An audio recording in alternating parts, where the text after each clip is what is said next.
tâm. Giây phút em gặp anh là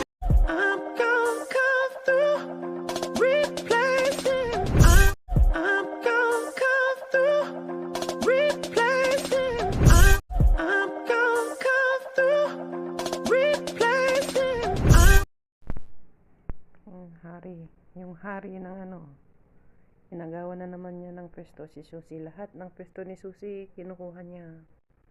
Yan na naman, diyan si Susie natutulog.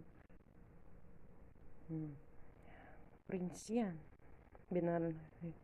Hinugasan ko yan, yung isa kawawa naman doon. Pinabayaan ko na lang dyan kasi wala siyang mapwestuhan. Kawawa. Itong hari dito, ito. Nakaunat pa siya. Pero sa gabi yan, alam niya, kulungan na siya.